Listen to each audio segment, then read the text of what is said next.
Testing, 1, 2, 3. Let's get ready to be at our best now. Be at our best. Yeah, it's going to be a boring one today. Those guys don't all suck. You son of a B! ASAP, any score, any place, you know we bring well. We bout there. We'll pull up on anybody and get it done. Suck it, Raiders. He is dicked. I love you, Dick, but Joe, start fast. They're the next team on our schedule, and we trying to do something big here. We trying to win a Super Bowl. It's another beautiful day. It is. All right, folks.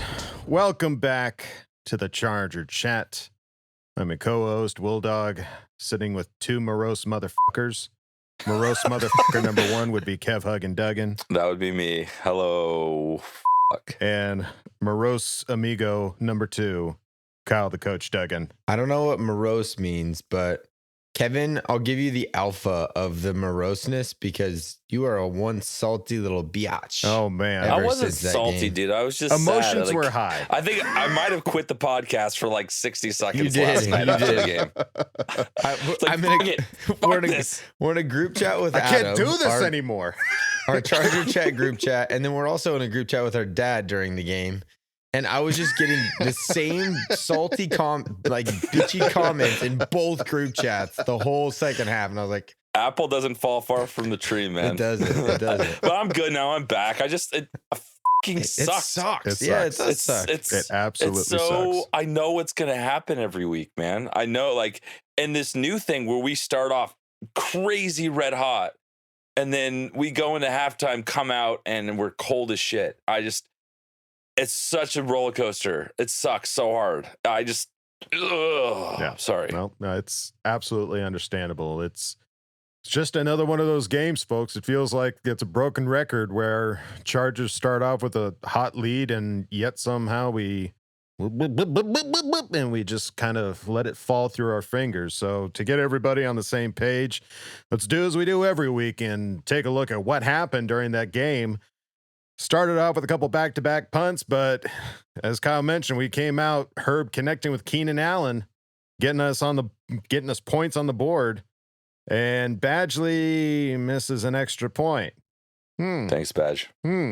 That's not ominous and That's odd. frightening of what's to come. But we're up.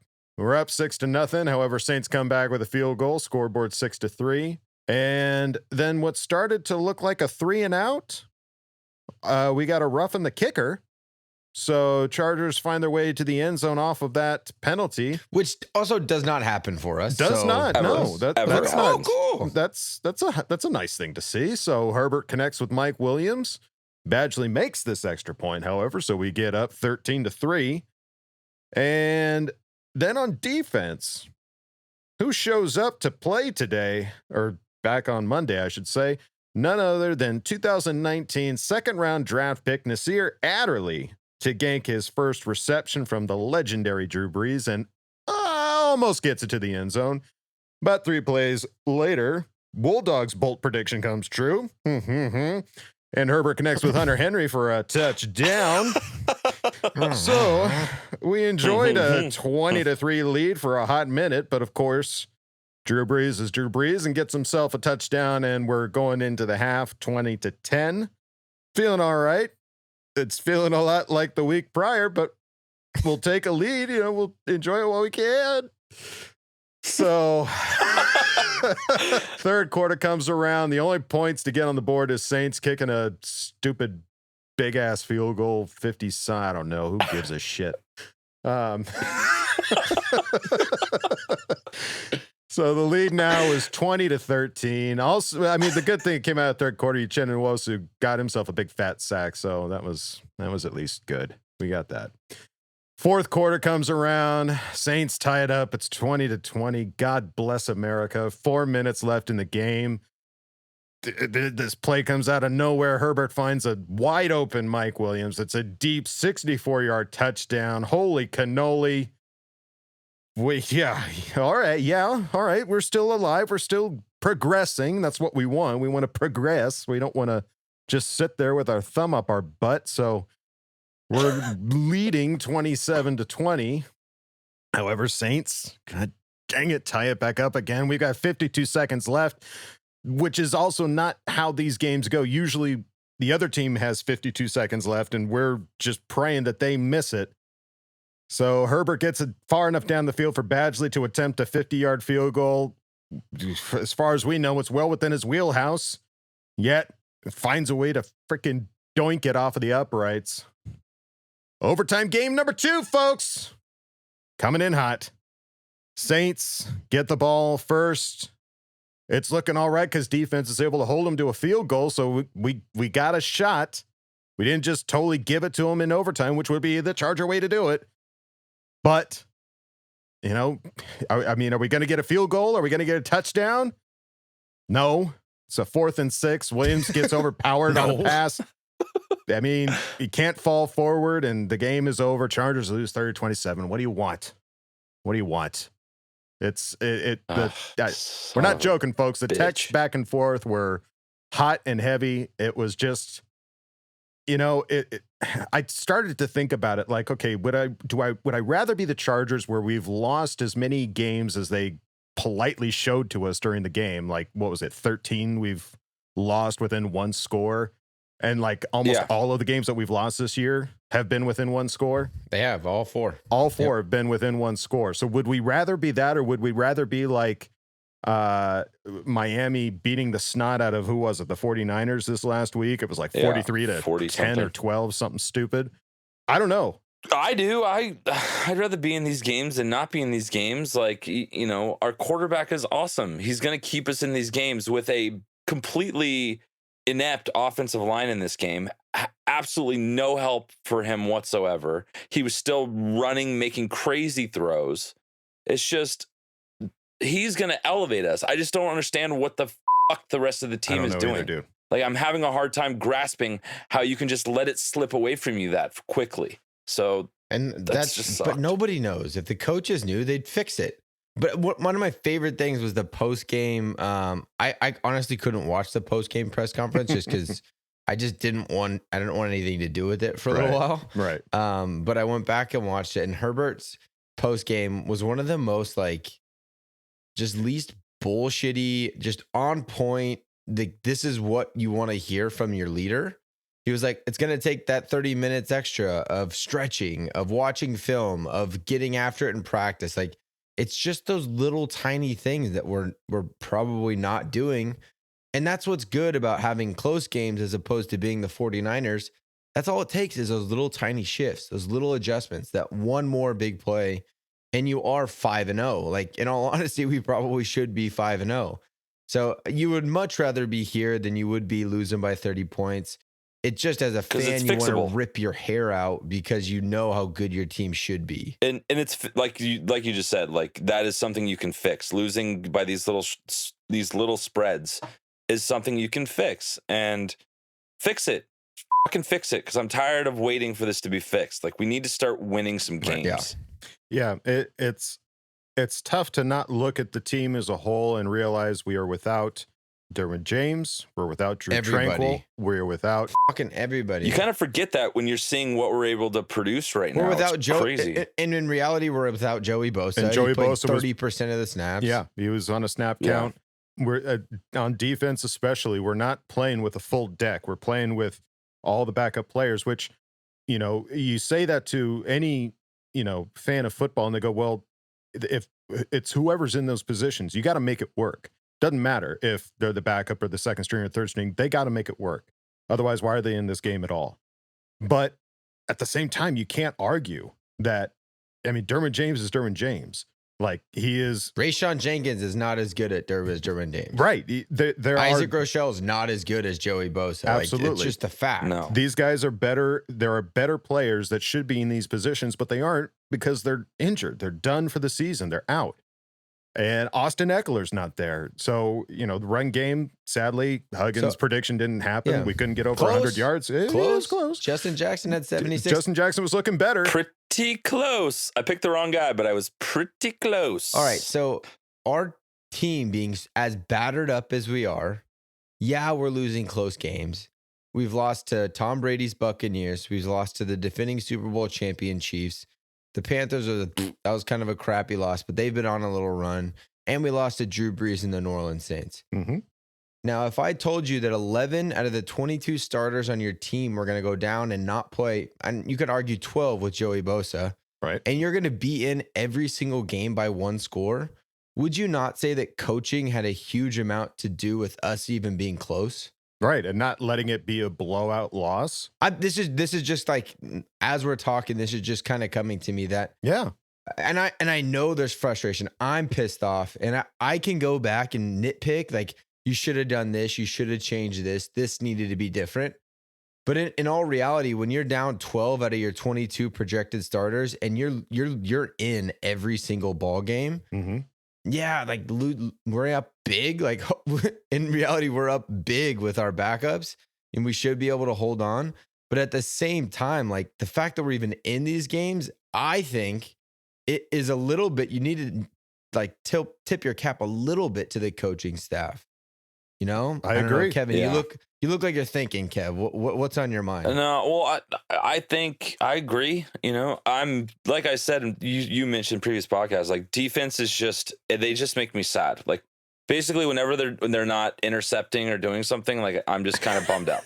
That's what it's been the last 4 weeks, losing these games. Holding with them to our- field goals is not an exciting task. No, yeah, and it's good. They're, you know, we locked them down a lot, but there's still like this bend don't break. But we were so close. We broke Yeah. last game. Like they just drove it down the field and scored on us. So, you know, there's things that are super positive coaching wise, like your point. Like I don't know what Pep Hamilton's doing with Justin, but it's fucking working, man. Like he is. I'm just excited to see, you know, and there was one stat, it was Herbert is a perfect has a passer rating of 158.3 when he has a clean pocket. Ridiculous. That is the highest in week 5. 160 is perfect. So Yeah, he's almost perfect in the pocket when it's clean. So just think about it. If you get just the guys that aren't done for the season, you're talking Trey Turner, you're talking Brian Bulaga, you get those guys back after this forced bye week, which we'll talk about.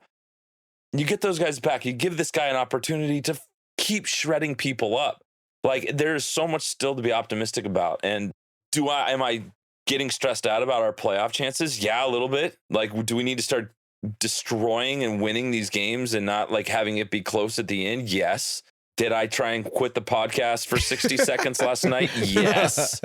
But these are all things that can be fixed. I can get over it and come back. And I think the Chargers can get over this crap and come back. You know, I think you can't praise the coaching right now because we lost. Right. I think your 100%. point of view, very level-headed and an honest take from a coach that, you know, you coach what you have, and what they have is not their starters. And they've been competitive. So that says a lot about our depth, I think. So, you know, that's the shamelessly positive part of our podcast. And it feels better to be more positive than negative. It's very easy to look at the negative and always to look at things in hindsight.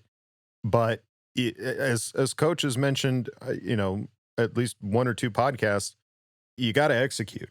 You know, if coach is calling a play and the players aren't executing, you can't fix that by coaching. You might be able to fix that by discipline, but we're already shorthanded as it is, folks. Like, who are we going to put in there? Bad baby. Yeah, is bad John Locke baby, going to go bad in and start to baby. try to cover, you know, on the cornerback position? Like, that's not going to happen. So we got to work with what we have. And yeah, I mean, I've seen people griping about who's this other cat that we brought in from running back, Karen Falage.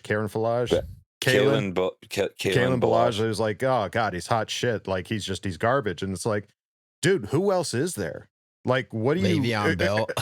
Well, Yeah, I don't do you know. wanna I don't know if put- Le'Veon Bell and Keenan Allen would get along very well, but I mean, I guess you could argue that there's better players, but like our money is spent where it's being spent right now. Like we can't just break the bank and go, you know, pick up every hot player that's We're out still there. paying all of our hurt players. We're still paying all of our hurt players, which is what's so Palsey's frustrating. sitting in Miami just Oh, like God, making don't even it get me rain on started. himself. God dang it. I really loved Mike Pouncey, and now that I see him on Instagram, just like on his boat in Florida while we're getting our ass handed to us every week, that's moving on. It's just hard to see. It is. So you Yeah. got to look at everything, folks. And it's understandable to blame the coach for calling the plays or mismanaging time. I don't know where that necessarily came into play.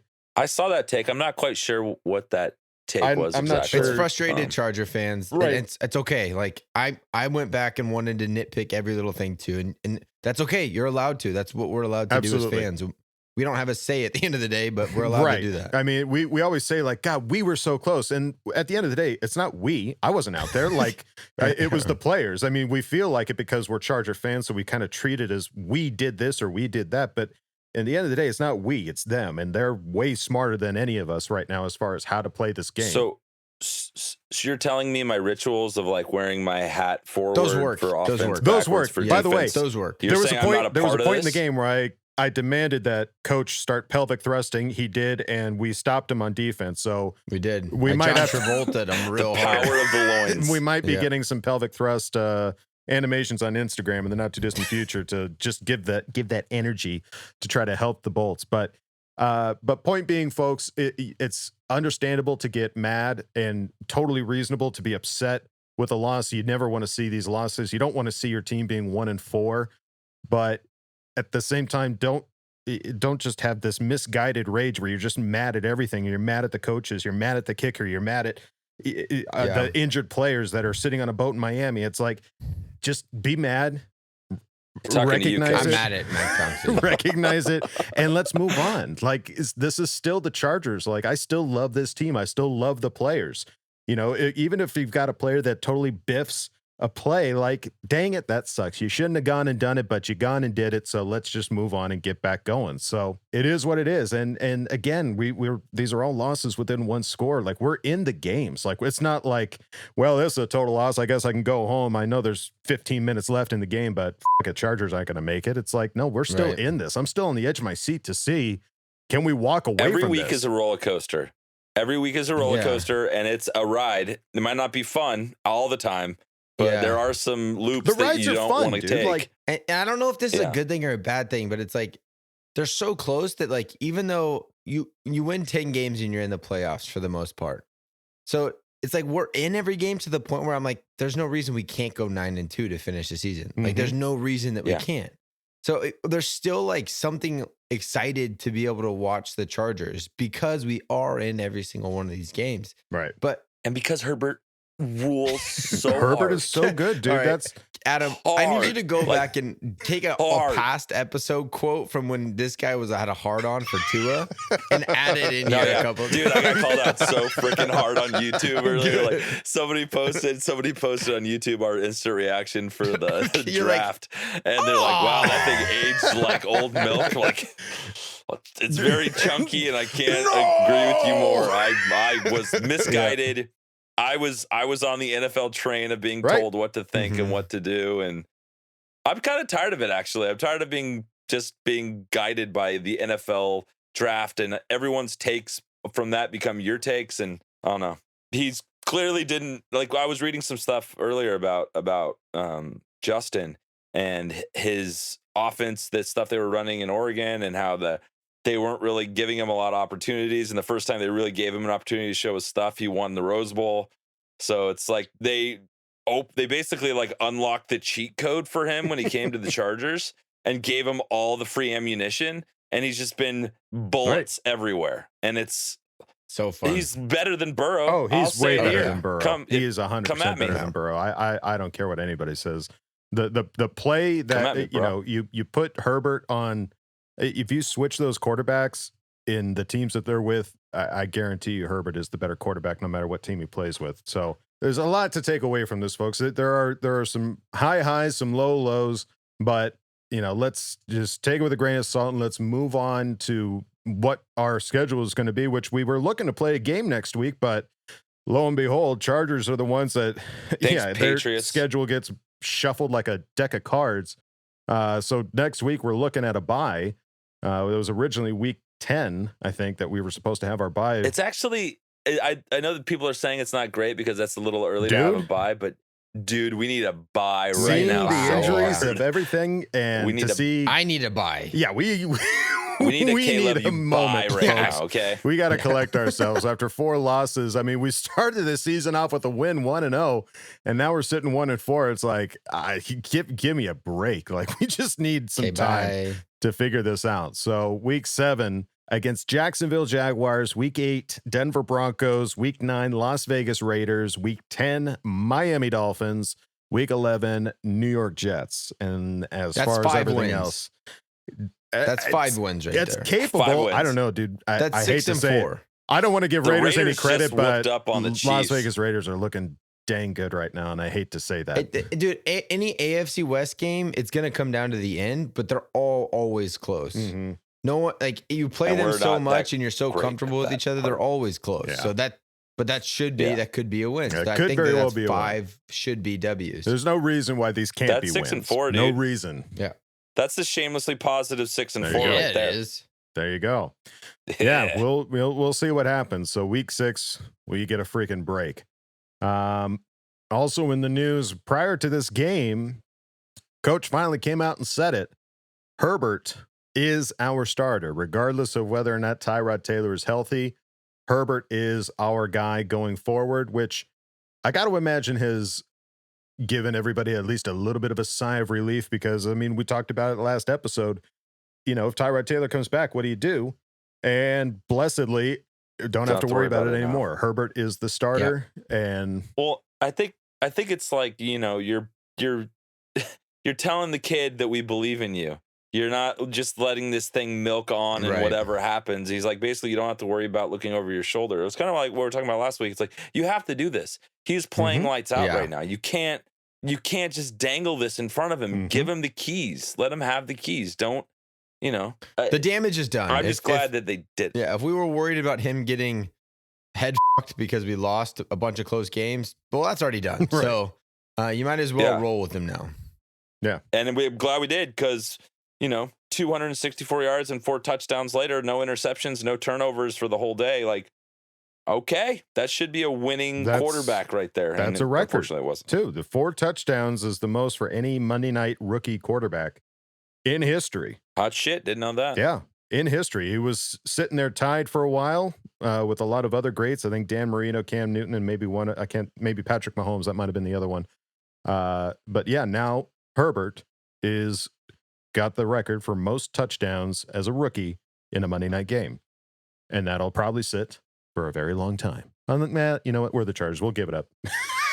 Halfway through the season, Burrow will come in and score 5 for some stupid reason. Oh, speaking of Burrow, I think it's interesting to say, like, you know, do a lot of checking out Reddit and stuff. And people, you know, there's just been this constant comparison of Herbert versus Burrow versus Herbert, who's better, who's not. I got into like some Twitter fights with Cincinnati fans about it, and like just arguments of like who's better, who has the better offensive line, who's blah blah blah blah blah blah blah. And I think one of the interesting facts that were, you know, somebody brought up on Reddit was that Justin Herbert is actually getting pressured, hurried more than Burrow. Herbert has been pressured 25% of the time, with Burrow only 20. So he's making these throws. He's having better numbers with more aggressive defense in his face. And granted, we played some good defenses, and we've had to deal with that. But it's just, let's just kind of keep doing this, keep winning the offensive Absolutely. rookie of the year Pepsi awards, like just a house full of Pepsis. Just take it all, Right, Justin. that's- Just keep winning every week.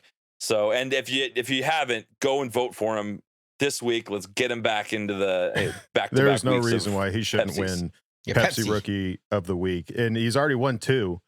And this will be his 3rd one. I don't know how many Joe Burrow's got. I'm guessing 0 because Justin Herbert is just playing that much better. It's just you can't compare it. And the guys on the team are talking about it. Hunter Henry said this kid is a stud, great player. I just hate for him. He still hasn't gotten his first win as a starter, but the kid is playing out of his mind. We all need to be better for him. Pick him up because he's playing really, really good.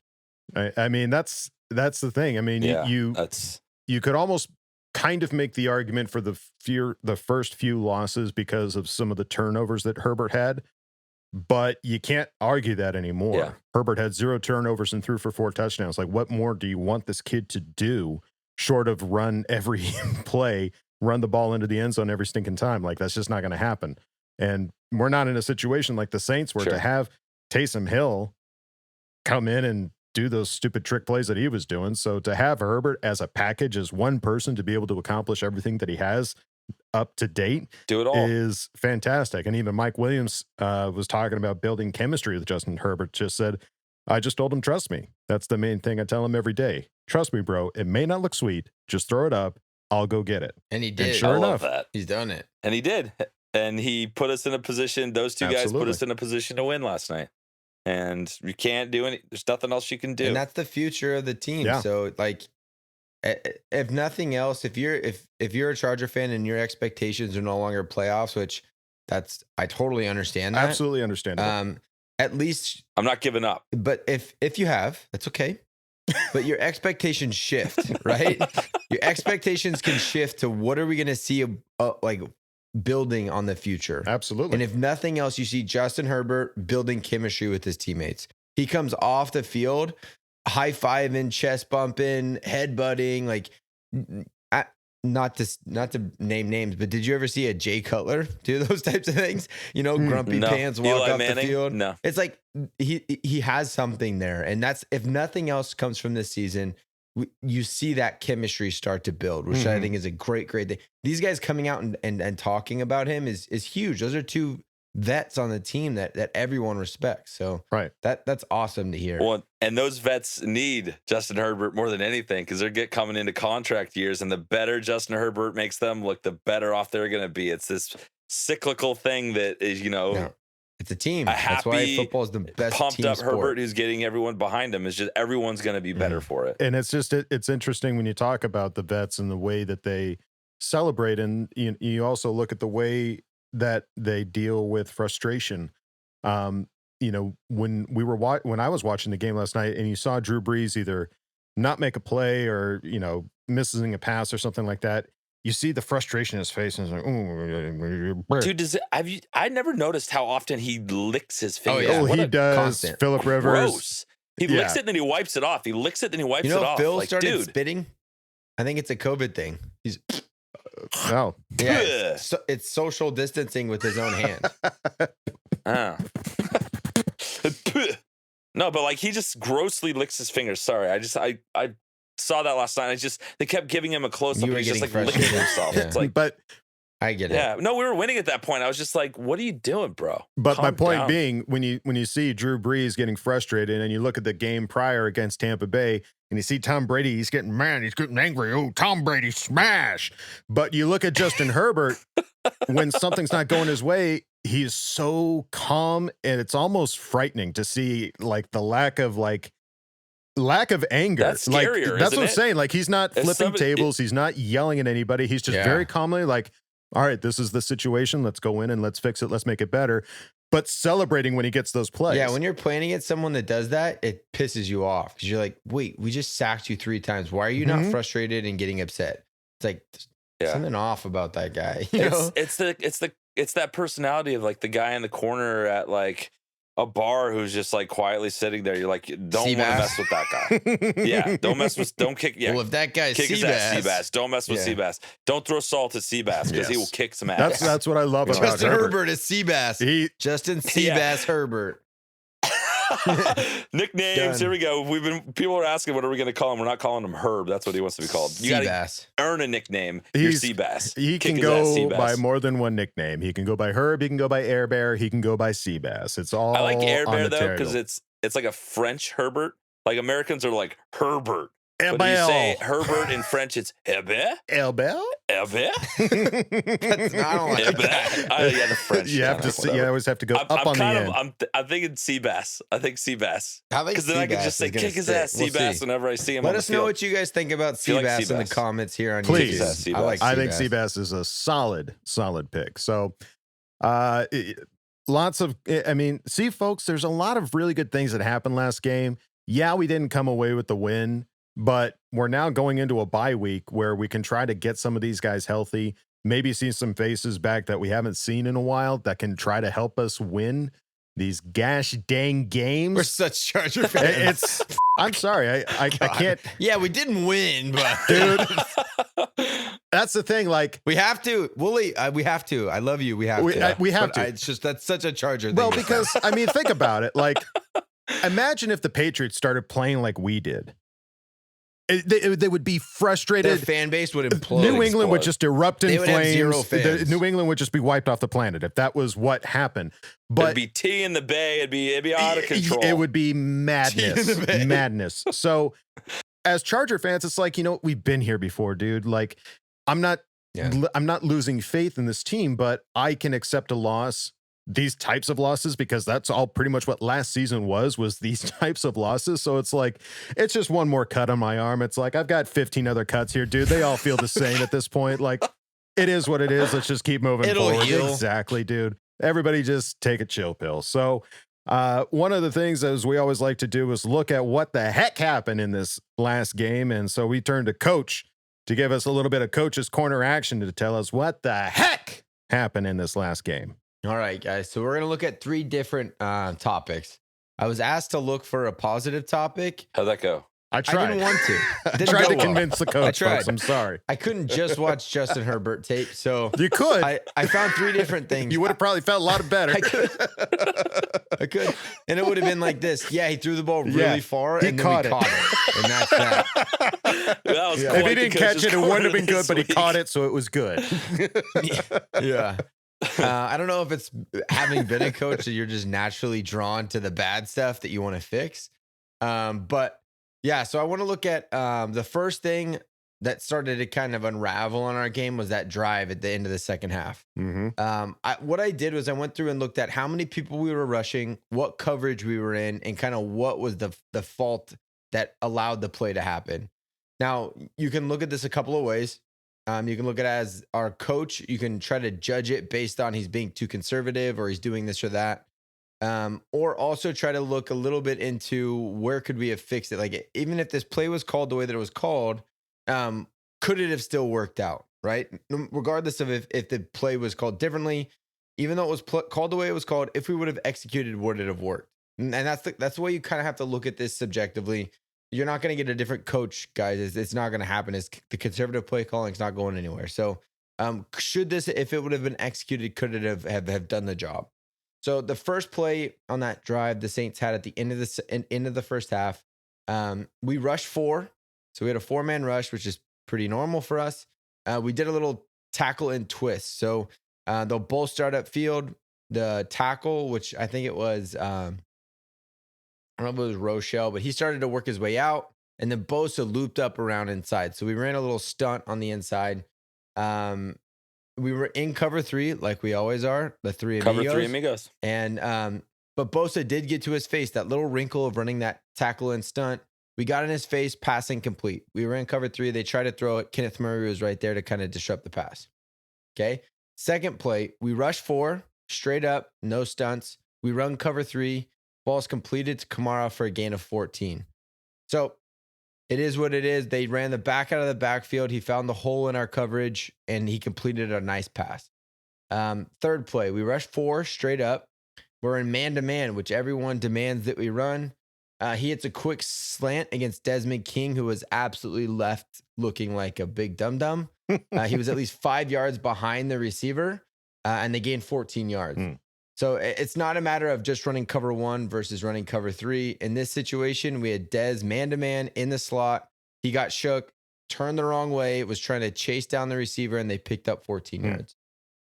Next play, we rushed 4, but our defensive end is looking for the running back to leak out of the backfield, and he tries to jam him to keep him from getting out. They don't want that easy little dump off. So in reality, we kind of only rushed 3.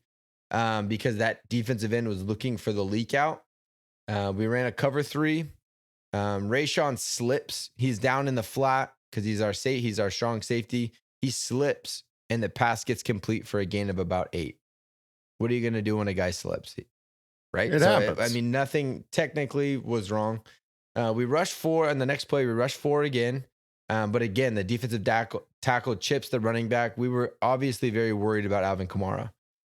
Chips the running back trying to leak. So we rush 3. We're in cover 2, not just straight cover 3, not man. We are throwing in some little wrinkles. Cover 2. Breeze hits this is a perfect pass. This is a Hall of Fame type pass right over our linebacker, right before our safety, and they get the ball down to about the 6-yard line. Final play, we rush 4. We're in a snug cover 3. So when you're down in the red zone, if you just run man-to-man, it's really easy for guys to run away or for them to run little rubs. So if you're in a zone, especially when you're in that red zone type area, your zone gets very aggressive. So we were up snugged, but Breeze saw that we were off a little bit. We weren't pressing, so we just threw it to him real quick. That was the ball where he was ruled down at the half-yard line. Okay. So was it conservative play calls? Yes, absolutely. We didn't rush 5. We never blitzed. But if we had executed everything perfectly, we don't slip. We don't get beat just really bad running man-to-man. That's a positional error, not a scheme error. There's potential for us to have been able to hold them to a field goal. They also started with the ball at midfield. They started with the ball at the 50. If you give Drew Brees the ball at the 50 with enough time on the clock, it's hard to keep him out of the end zone. Add to that, you have a couple little mishaps, they're probably going to score a touchdown. So was this we got more conservative because it was the end of the half? No, I don't think so. I think that was the game plan. That's what we executed the whole first half. We were able to stop them a lot. And then now all of a sudden we had a couple little mishaps and they score. So I don't think that you go, man, we went into this conservatives right before the half. We didn't want to make any plays. Could we have blitzed? Sure, we could have. But when you blitz, you have to run man. And the one time we ran man in this series, Dez got embarrassed and they picked up 14. So as a coach, you see that you get a little bit less confident in trying to do that again. So those were the plays. To me, it helped just to look and see, yeah, we are only rushing 4. Sometimes we're only rushing 3. But if we ran this, if we executed it the way that we needed to execute it, we'd probably hold them to a field goal again. You give them the ball at the 50, they're going to score points. Second thing I wanted to look at was the Taysom Hill run. He just basically got the ball, ran into the end zone, and it looked like it was just way too easy. Yeah. So there was a couple of things going back and looking at it. The first thing is there was no Joey Bosa on the field. The reason that's a big issue is our defensive end is vital in making that play happen for us. What happened on the play is they run a jet sweep motion. So Hill is back there at quarterback. They bring a wide receiver in motion across, and he fakes the give. But that motion, along with all of the linemen scoop blocking that way, the linemen don't help. If Taysom decides to keep it, he's on his own. Mm-hmm. They are all sprinting the way of the motion. So the whole offense is going one way. So when the defense sees that, you're naturally going to get drawn towards that play motion. He then keeps it and runs the opposite. The one guy that needed to really make the play was the defensive end. And that was Isaac Rochelle on this play. He comes down so hard on that motion that once he finally sees what happens, he's not fast enough to get back and make the play because he's unblocked. They didn't even touch him. They just hope that because of that motion, he's going to run away and not be able to make the play, which is exactly what happened. Then you should have a secondary contain guy because what happened, like you guys all demand that we run man-to-man coverage, we were in man-to-man. And the reason that Kenneth Murray looked like a doofus with his back to the quarterback is because we were in man-to-man. He saw the same motion. He's playing linebacker. He has to be able to stop the run as well. So he starts going that way. He recognized it quicker than Isaac, but when he recognized it, he has to find the receiver that's running across the field and be able to help defend underneath. Right. So he turns his back, finds the receiver, and sits in front of him, which is why Hill didn't just throw for a touchdown. Then there has to be a secondary contain guy. And in this play, I think it was Kaiser White. I don't know exactly what their scheme was, what their responsibility was once Hill came on the field. But Kaiser also just got lost in the movement of that motion and wasn't able to get back to help. When you're in man-to-man, you cannot leave your receiver. No matter what that quarterback does, until he breaks the line of scrimmage, you can't leave him. If you do, he's going to stop, pop right over your head, and it's an easy touchdown as well. Right. So because Isaac Rochelle and our secondary contain weren't there to make the play, that's why Kenneth Murray looked like a dum-dum with his back to the quarterback. That I don't believe that was his fault. Now, he may have been the secondary contain guy, but again, as fans, we don't know what they've been talking about all week in film. But from what I saw, the way that he reacted, he instantly turned to see where that crossing route was, Right. and he got underneath it. But when you're in man-to-man, you can't have your eyes on the quarterback or you're going to lose track of your receiver. So that was just a poor execution by our defensive end and our secondary contain whoever those two people were. So that's why it looked like such an easy play. And that's why it's difficult when you have like the Saints. That's why they do it. It's hard to be able to defend two different quarterbacks, two different schemes. Right. So again, I don't think that was a scheme issue. I think that was a little bit more of an execution issue. It's frustrating though, because when you see Taysom Hill come in, you know that that's the play that they're running. You know that, Drew Brees isn't the mobile quarterback. Taysom Hill is. So when you see that and you're just like, oh my God, he's going to run it. Like, he's capable of it. And yet it begs the question of whether if we ran zone that play, would we have seen something different? And we'll never know. But, for those of you that are always demanding those, the man on man type plays, like, this is what happens. Well, it's just, this is a possibility of what could happen. Well, it's what did happen. When Hill comes in the game, right. When he comes in the game at quarterback, running man-to-man makes total sense. Mm-hmm. You get more guys in the box. You could commit everything to the run, and you're not as worried as much about the pass. Mm-hmm. Because to make a completion against man-to-man, there's going to be someone close always. It's not going to ever be, hey, he sits down in the hole just right and the timing's perfect. So it makes it a little bit harder for Hill, and you could commit more to the run. But at the same time, if that happens, it's a risk that could come up. Right. I just thought of something interesting real quick before you move on. Ike kind of blew it, and then Mike kind of blew it. I'm kind of reading that right? Ike and Mike and Ike. Just saying. You can continue. Sorry. Let's not I'm be in my own thoughts. I'm in my own thoughts. My apologies. My apologies. Don't attack their my podcast. My apologies. It's a dark place up here. There's dark things happening. There's a lot of clouds. Yeah. The final play I wanted to look at was the Breeze's 40-yard touchdown in the fourth that tied it at 20. Because that was just such a huge play. It was 3rd and 14. It's 3rd and 14. We're going to give up a 40-yard touchdown pass to a tight end. Like, how does that even happen? Even my dad today, as I was getting ready for the podcast, he called me like, Kai, like, what? Like, Kaiser White looked confused.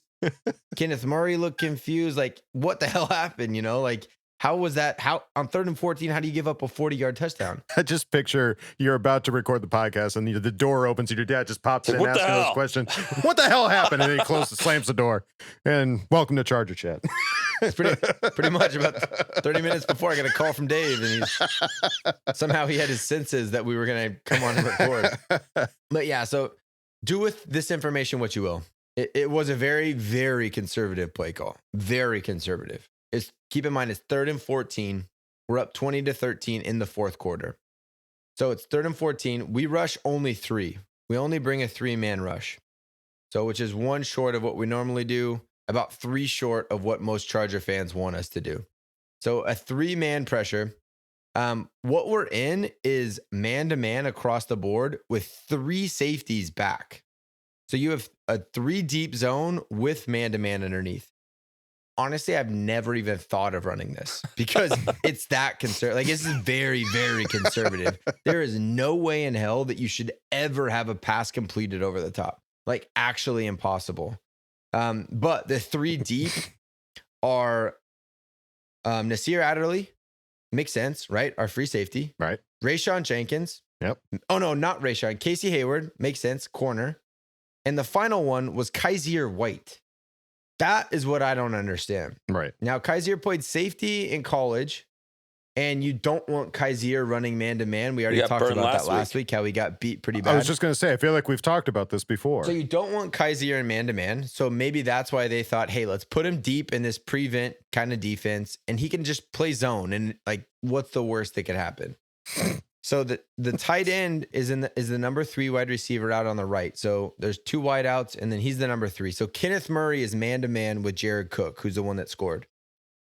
Cook just runs straight up and across the field at almost a 45-degree angle, right towards the end zone pylon. So he runs past Nasir Adderley, which he leaves Nasir's zone. So this was not Nasir's issue, but he runs right into Kaiser White zone. Kenneth Murray, meanwhile, is running with him. He's on his backside hip because he knows I have help over the top. Like, there's no way Drew Brees is going to throw 30 yards downfield with 3 safeties back here. So Kenneth Murray's trailing him a little bit underneath. But sure enough, Jared Cook just keeps running across up the field. Kaiser White is just standing there flat-footed as he's running right into his deep third zone. Kaiser just didn't see him, didn't recognize, didn't get depth, and they hit him. He's obviously wide open because in Kenneth Murray's mind, why would Drew Brees ever throw to this deep zone that's 40 yards downfield when we have 3 safeties back there? So this was a complete and total lack of execution by the players. This was not a scheme thing. If anything that you could get upset about is if they checked it down to Alvin and he ran for 15 yards and a first down. That would be, holy shit, why are we being so conservative? This play should never in a million years have happened. Never. It should have never happened. This was a player complete execution failure. Quick question, Kyle. Shoot. We seem to be talking about Kaiser White a lot. Is he a liability? He's not. He just needs to be put in the right position. So that's coaching. He had 15 tackles last night. So that's coaching then. So that's not just execution. That's coaching, not putting the guys in the right place. It is, but who else do you put out there?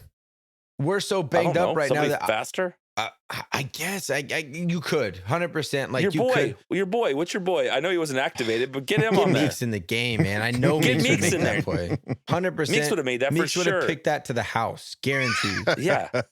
God, stop And messing just so around for with all everyone these knows, Quentin gomers. Meeks was on Kyle's high school team. Kyle coached Quentin Meeks, and he's I on kind of practice squad coached player him. He right kind now. of coached me at the same time. Like, the guy's a freak. Get him on the field. Especially if we lose like 2 or 3 more games. I swear to God, if they don't give Quentin Meeks a shot, I'm calling Gus for all of us. All right. Well, there you go, folks. There's some deep insight into Thank what you. in the gosh Yeah. dang heck happened. And if you guys come up with, like, if you're watching the game and something pops up, you're like, wow, what happened? That doesn't look like it was right. Comment on our YouTube or comment on our Instagram. Shoot us an email. And Guess let me know. what? This is breaking news. Kyle, the coach, is on Twitter. It just Ooh. happened. So during the game, if you want to @coach and ask him a question, what's that handle again, Coach? Let me find it. I'm not a tweeter. It's kind of a Dave comment, but He just Yeah, put it on his sound- you old sound man like a glasses to 60-year-old read his man right phone. there. Oh, he's squinting. yeah, let me see. Yeah, my handle is Bolt Chat Coach. Bolt At Chat Bolt Chat Coach. Coach. Hit him up during the games, and he'll give you real time. We'll see. I'll try. I might be crying or trying to help Kevin through his anxieties. Right. You don't really help me through my anxiety. You just text me, I'm done with you. Yeah, stop Done. it. You're basically me talking to myself. I'm talking to myself with you, and I have no patience for people telling me what to do. Did it help, And though? you don't have it either. You don't like to hear people Right. being negative. So it's just like this microcosm of things. You both put your dad hats on and go, hey, knock it off. Put Hey. that down. You know how fast you're going to shut up? All right. Pretty much. One more time. That's Bolt Chat Coach. It is. Bolt Chat Coach, folks. Somebody for Charger you to Chat Coach was way too long. way too long. So Bolt Chat They wouldn't Coach, Bolt Chat Coach. that's where you send your angry tweets. No angry. Not thoughts. angry at the Scheme- coach. scheme Scheme questions. Yeah. Like what Scheme happened here? questions. What happened there? And hopefully Kyle can come up with an answer and might even talk about it, break it down a little bit more for you in Coach's Corner. All this is based on the idea that he figures out how to use Twitter. So we'll see how We, it goes. we will see. There might be some weird GIFs and emojis flying around that we might not mean definitely to send will. out, but if it happens, And it the happens. purple eggplant isn't what you It's- think it is, I Kyle. promise. Okay. Promise. Watch out for the banana. So let's look at what some of our favorite moments. I mean, we've dissected this game just about as much as we could, but what were some of your favorite moments of this game? All right, I'm going to kick this one off. I'm going to combine mine. I have a little thing I'm You have a preparing 1A, for 1B? guys. You went Kyle on this I'm segment? combining my favorite and least favorite into one. Okay. Mega favorite. So you guys have seen Sesame Street, right? Sure. We're all familiar Of with course. Sesame Street. Can you tell me how You know, to get? sometimes you just need to be talked to like you're a child, right? And we all know the count. The count, right? Today is sponsored by the number 4. The number 4.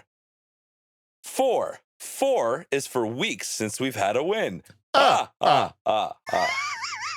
4 is for touchdowns by our quarterback. Are you weaseling into my voice acting gig right now, Kev? Because I just don't appreciate it. 4 is for points left on the field. Oh, dear. The number 4 brought to you by Michael Badgley.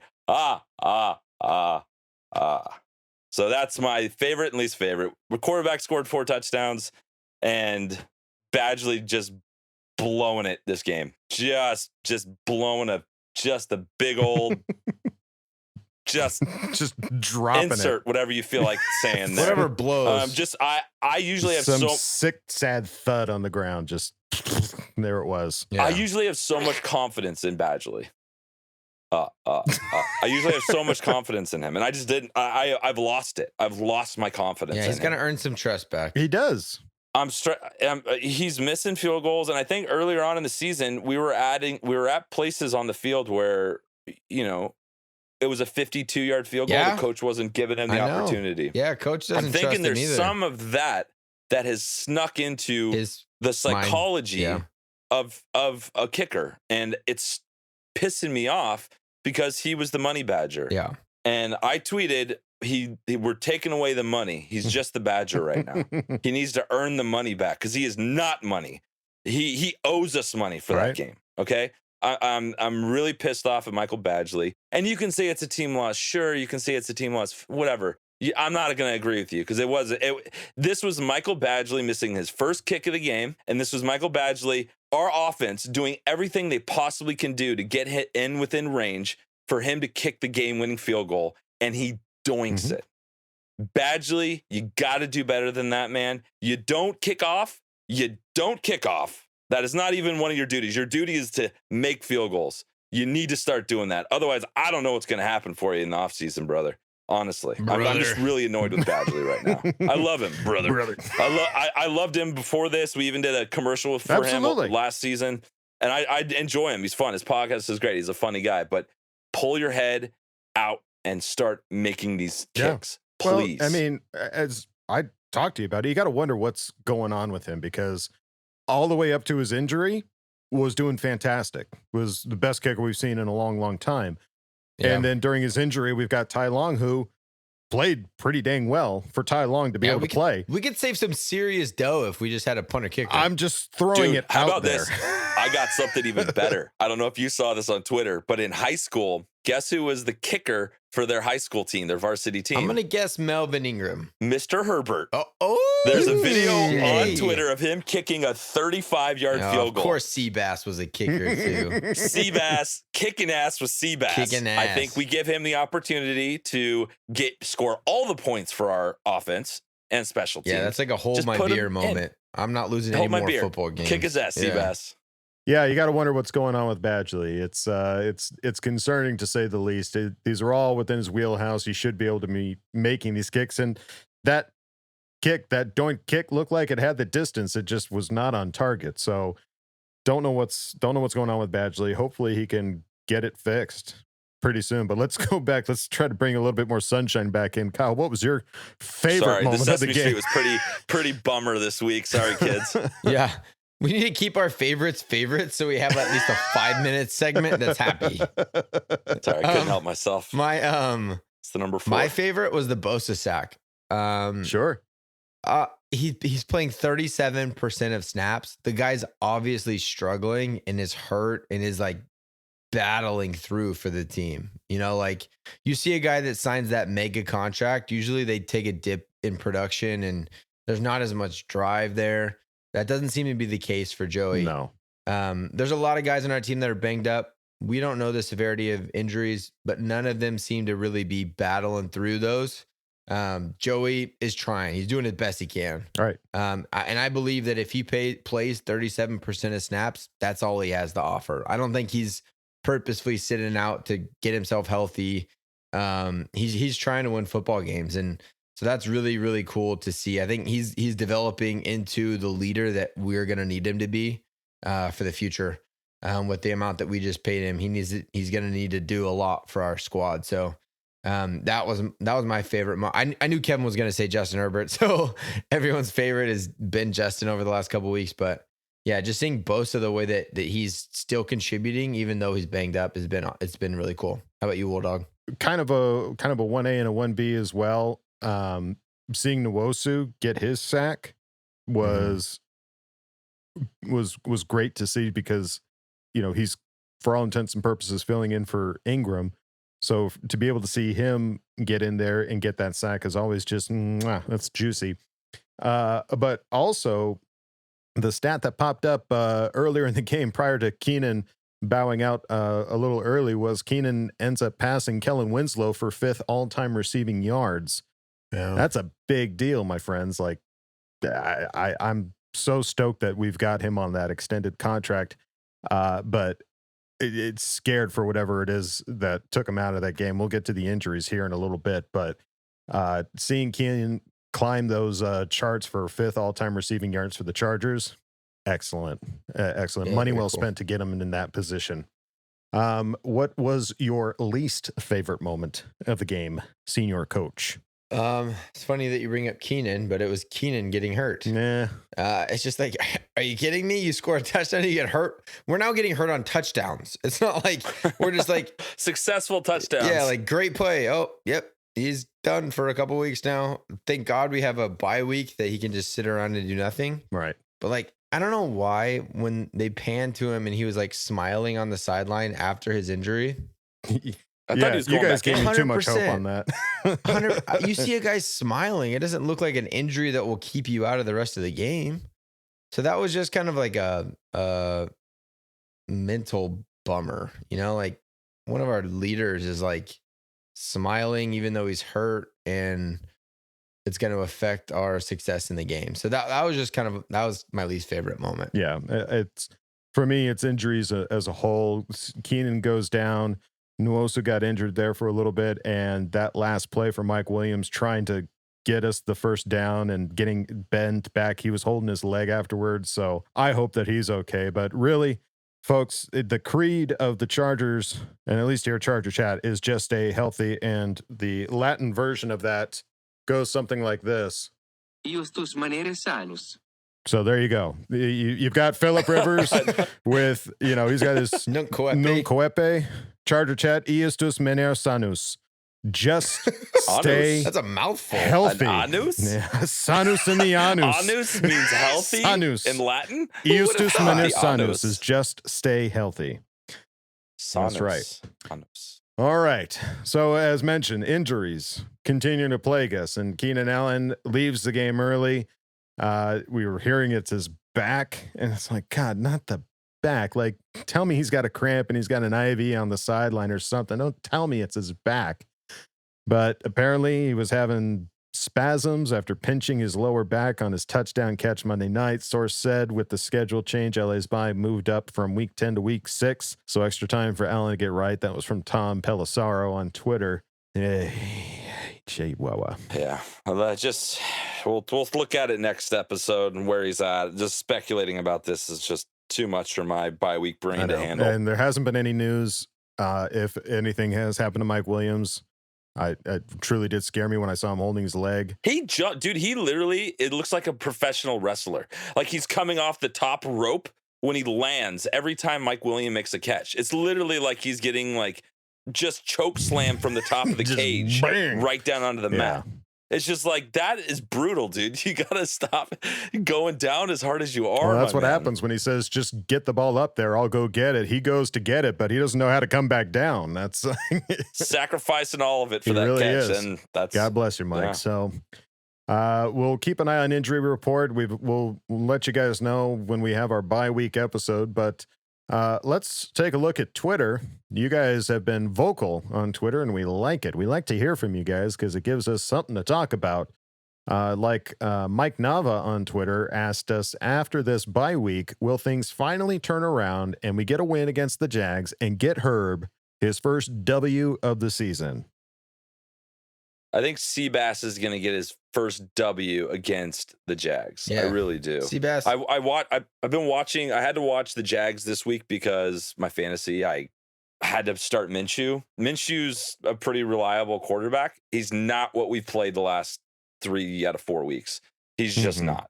So I think if our defense can be a semblance of what they were last game, a little better, and then I think if we can get our offensive line and get him a clean pocket and give him that almost perfect passer rating, I think we can carve him up. We need everyone to do the anus thing. What is it again? The Latin anus? Iustus manus sanus. Manus. We need the anus. Manus.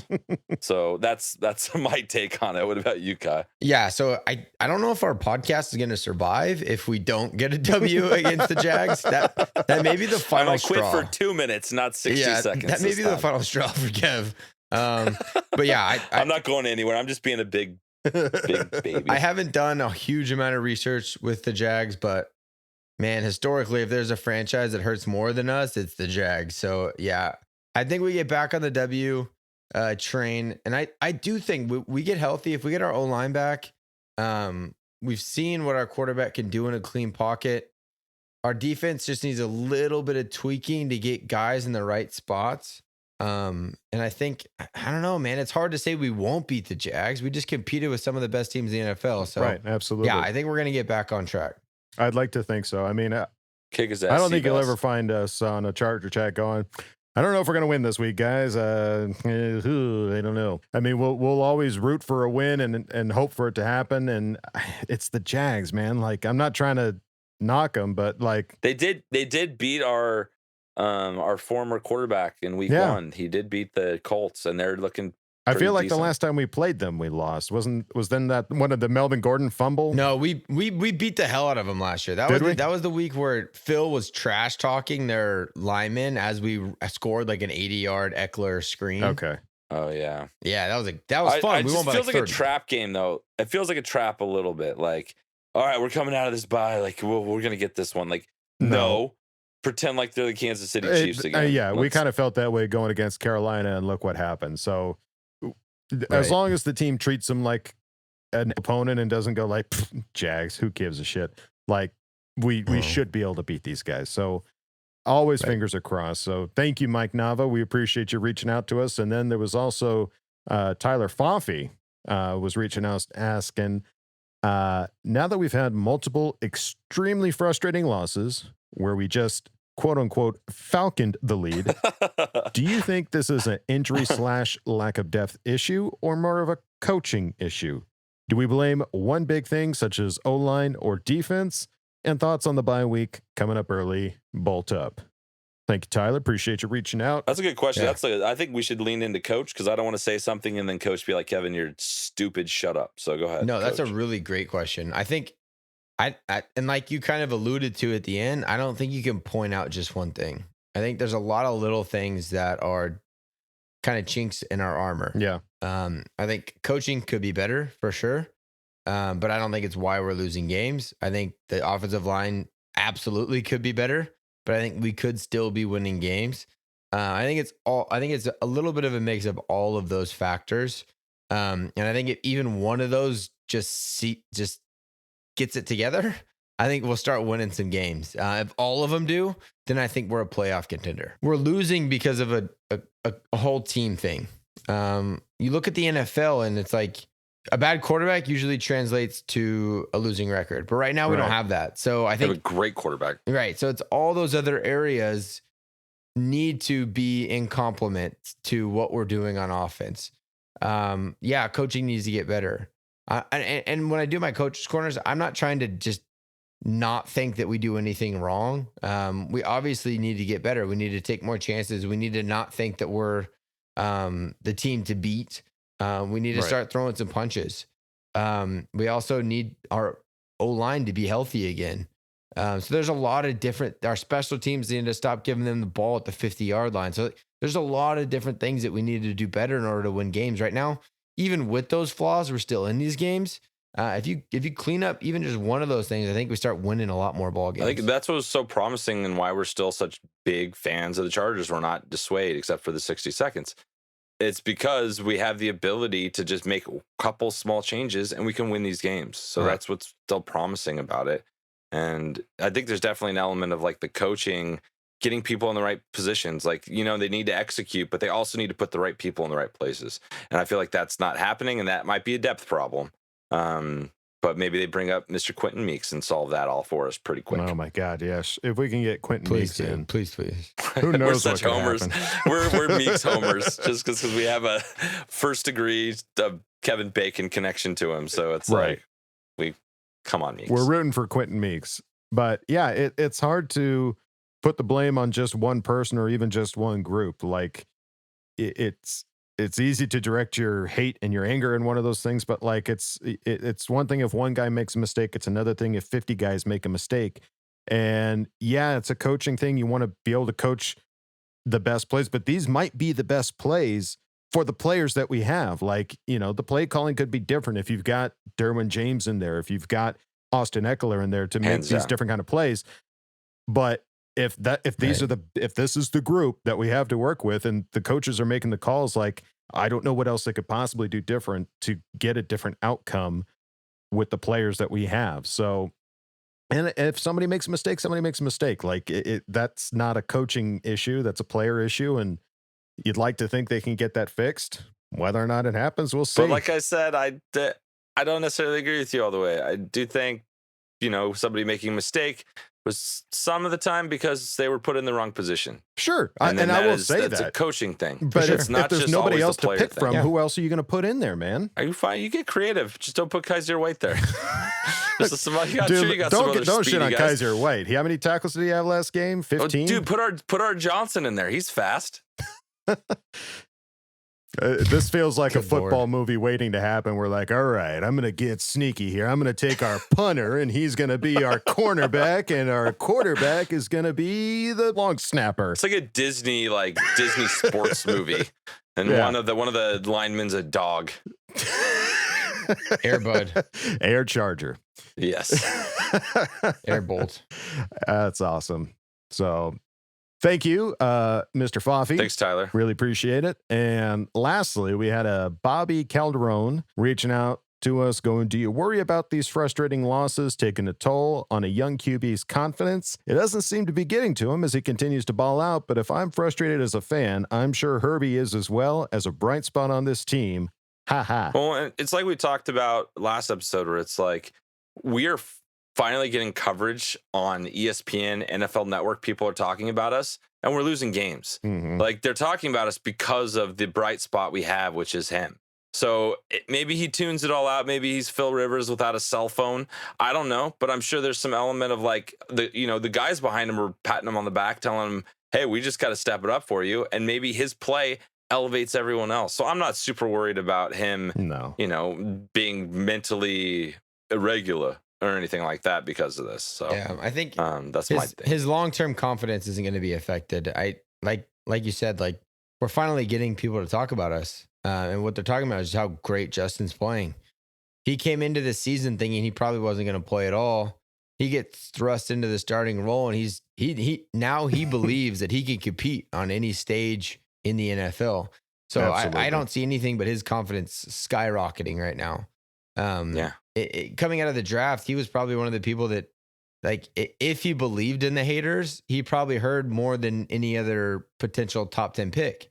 Everyone's like, Justin Herbert. Like, yeah, there's all these flaws. Blah, blah, blah. said it. I take it back. Right.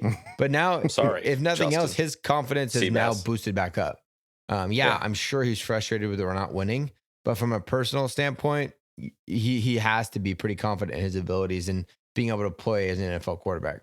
Absolutely. And as I mentioned prior, it's all about how he handles the situations. If he came out in those after game pressers and was like, yeah, we fucking lost. What the fuck do you want?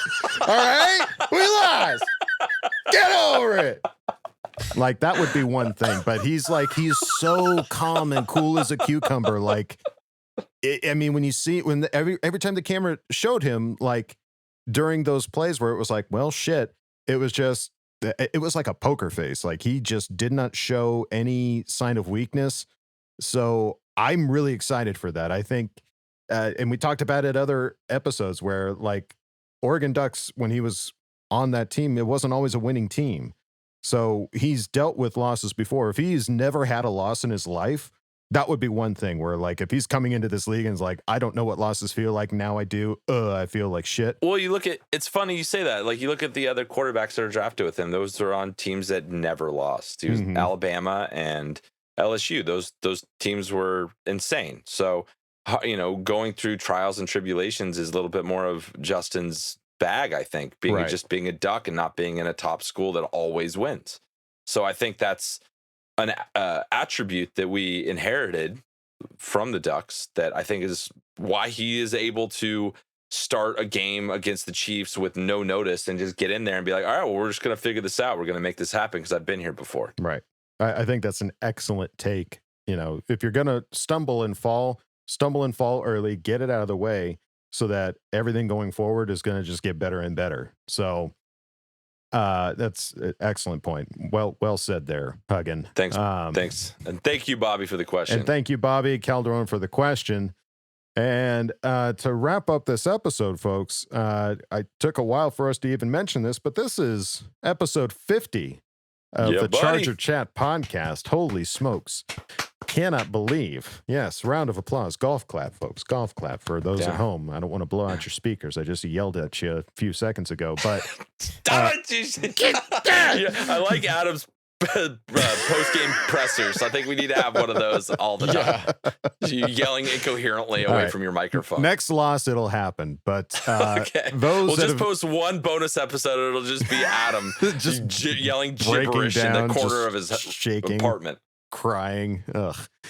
But yeah, comparing this podcast to what it started off and what it is now is borderline night and day. And a lot of that has to do with everybody, all of you that are listening, all around the world, New Zealand or in the States, whether you're in Europe, anything like that. Any of you guys that are listening and talking to us, it absolutely makes our day. Getting through this last game, we kind of needed you guys because as much as we like to be the Shamelessly Positive podcast, we were feeling pretty low. It was for real, man. It was like I'm usually hurting until Wednesday, you know, after a loss like this. And was able to bounce back from people messaging. I woke up this morning with people messaging us questions for the podcast. They're like, you know, keep doing it. You guys are doing great. We appreciate it. You're like my favorite part of the week. Like that kind of stuff, man. It fires me up. And I'm like, okay, well, I can't be a little bitch and quit on this team right now because my friends need me, and I'm gonna talk Chargers with my boys, and if make people even slightly happier with what happened after this shitty game, it just makes my day. So we appreciate everybody. Thank you for 50 beautiful years, and hopefully there's 50 more to go. Yeah, it absolutely is. You can't describe it, folks. When we see the listens and the views and the responses, like the talkbacks, and Karen, I'm looking at you. I know you've been there since episode 1. Love you, Karen. And yeah, we saw you Monday night. We know you were there. Oh yeah, Monday night she was one of the boxes when they cut to the Chargers, and everyone was like freaking out. Squares. Yeah, she messaged Karen for us. the block. She's like, you gotta keep an eye out. I'm there. Apparently they record like the exciting stuff like well beforehand. So like it's like, yeah, she's like, I gotta get jacked up, gotta get ready for this, you know. So I was so glad I'm so glad she represented it for us. So thanks, Karen. Keep it up, dude. Absolutely. Good to have Karen and every single one of you, all of you guys that have been with us for Charger Chat, whether you've been with us since the first episode or not. I from all of us, we really appreciate you coming by, listening, and talking to us and creating a dialogue because we're Charger fans. Dadgummit, you know, just community, man. Stay together. We're stronger if we stay together. You know, let's just stay. Let's keep it up. Strength in numbers, folks. Let's keep those numbers climbing as we go on from episode 50. We've got the bye week coming up next week. Anybody got any special plans for the bye week? I don't know what to do without football, man. I actually agreed to go to a pumpkin patch when my Chargers should be playing. So find some Chief fans. I'm hoping to find some Chief fan kids that are holding big pumpkins and tripping them or knocking pumpkins out of their hands. Something like that. I'll be good about it. You won't know that I did it. Like I'll be very subtle, but I will have destroyed a couple. I like pumpkins. it. We should start doing some Charger jack-o'-lanterns and see who can make the best Charger jack-o'-lantern. I'm less of a carver, more of a smasher. So I'll smash some shit for you. You can show us some pieces of Kansas City Chief jack-o'-lanterns. That'll suffice. You know it. But you, Kyle. I actually have a bold prediction. Believe it or not. What? My bold prediction is that we don't have any more Chargers on IR after this weekend.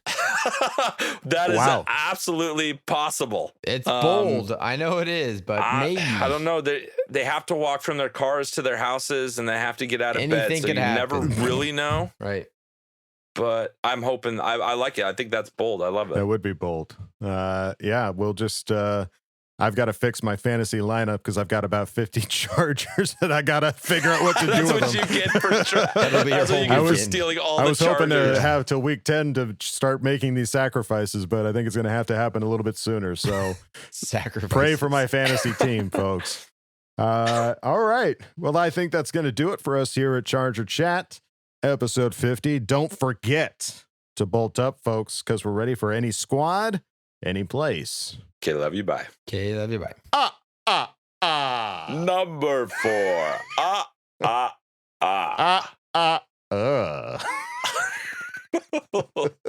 And now, a word from our sponsors. Hey there, friend! Looking to shed some of those pesky pounds? Want a body like a pro athlete? Then you need to visit Quentin Meeks' Showtime Physique. Charge your body up with a great fitness regimen. Whether it's pumping iron, stretching your limits, or just being the best, there's no better place to go. Get back into shape and corner the market on being the best you can be. So get your flabby butt down to Quentin Meeks' Showtime Physique and show the world what you're made of today.